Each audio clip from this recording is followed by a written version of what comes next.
গান দেখে থাকবো। শুধু যে তোমার, আমি যে তোমার, मेरी चाहते तो I mean horror and comedy and बुलबुलिया itself उसी ने अट्रैक्ट किया मुझे, क्योंकि मैंने जब स्क्रिप्ट पढ़ी थी तो मुझे भी, जैसा मैंने अभी पहले भी बोला, कि मुझे इसके ट्विस्ट एंड टर्न्स बहुत पसंद आए थे। मुझे इनफैक्ट इसका क्लाइमैक्स जिस तरीके से आता है वो मैंने एक्सपेक्ट नहीं किया था। तो वो मैं भी जब स्क्रिप्ट सुनता हूँ तो मैं भी एज एन ऑडियंस, क्योंकि मैं खुद बहुत फिल्में देखता हूँ, तो मैं भी ऑडियंस की तरह ही वो चीज़ सुनता भी हूँ। तो मुझे ये फिल्म ने बहुत एंग्रॉस किया था।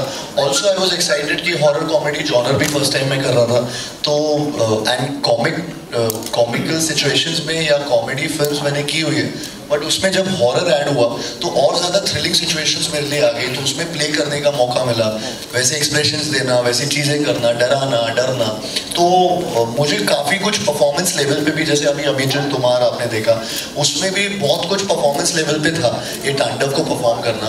तो विन विन था as an actor, so that's why I was excited.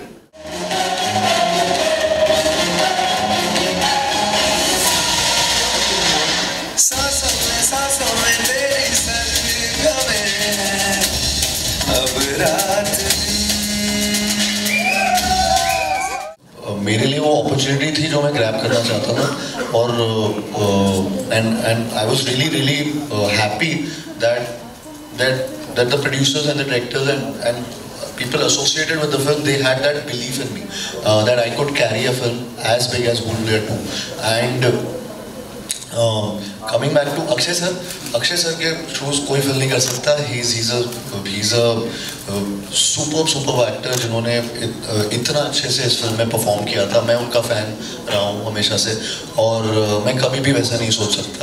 तो मेरे लिए वो प्रेशर मैं लेना भी नहीं चाहता था, और थैंकफुली वो नहीं भी आया, क्योंकि ये नई कहानी थी, ये नया स्टोरी था, कैरेक्टर नया था, कोई रीमेक भी नहीं था।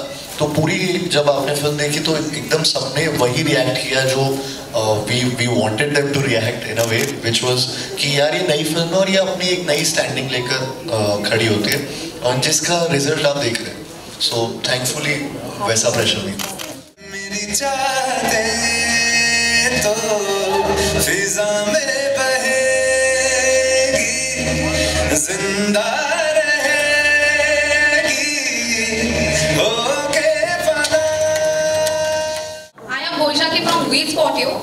कथक सीखने में कितना वक्त लगा?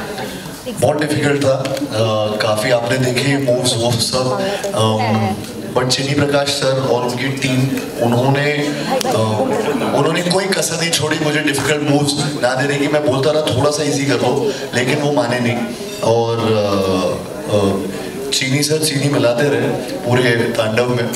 और लेकिन जिस तरीके का ये हुआ है, हमने रिहर्सल्स, मैंने दिन नहीं गिने, बट हमने काफ़ी रिहर्सल्स की इसको तांडव को अचीव करने के लिए, बिकॉज ये गाना बहुत इम्पोर्टेंट सॉन्ग भी है फिल्म का, और बहुत इम्पोर्टेंट टाइम पे आता है। जिस टाइम पे आता है उस टाइम पे you can't move your eyes from that moment, तो वो बहुत ज़रूरी था। एंड जिस तरीके का परफॉर्मेंस भी चाहिए था अनीस सर को, वो भी थोड़ा सा अलग सा था, रंगी सा था।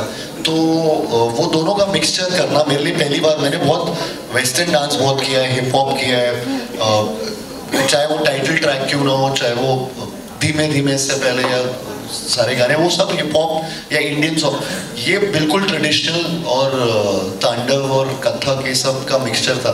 तो मेरे लिए बहुत डिफिकल्ट था, क्योंकि वो छोटी छोटी चीज़ें उनको एकदम वो क्या क्या पकड़ लेते थे सर, तो समझ नहीं आता था। लेकिन हैट्स ऑफ टू हिम कि वो मेरे पीछे पड़े रहे, और हैट्स ऑफ टू मी कि मैं भी उनके पीछे पड़ा रहा।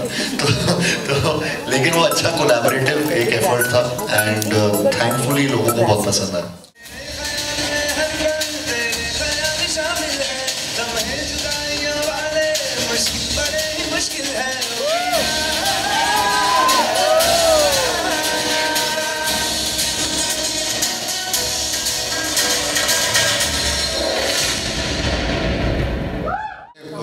टफेस्ट क्लाइमैक्स था, क्योंकि हम लोग जब ये सीन शूट कर रहे थे पूरा तांडव का, इसके अलावा बहुत सारी चीज़ें, मैं बंगाली में भी बात कर रहा था,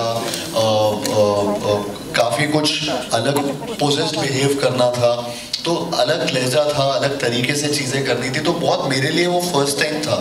एंड मुझे नंबर ऑफ शॉट्स भी याद नहीं है क्योंकि वो बहुत ज़्यादा नंबर 300-250 शॉट्स ऐसे लिए गए थे इस क्लाइमैक्स में, क्योंकि ये बहुत लंबा क्लाइमैक्स था जिसमें आप बहुत सारी स्टोरीज रिवील भी कर रहे हो, बहुत सारी चीज़ें आगे पीछे हो रही हैं। तो टेक्स याद नहीं है क्योंकि टेक्स मोस्टली कम ही होते थे, लेकिन शॉट्स बहुत थे हमारे, और वो बहुत, it's one of my toughest climax है वो।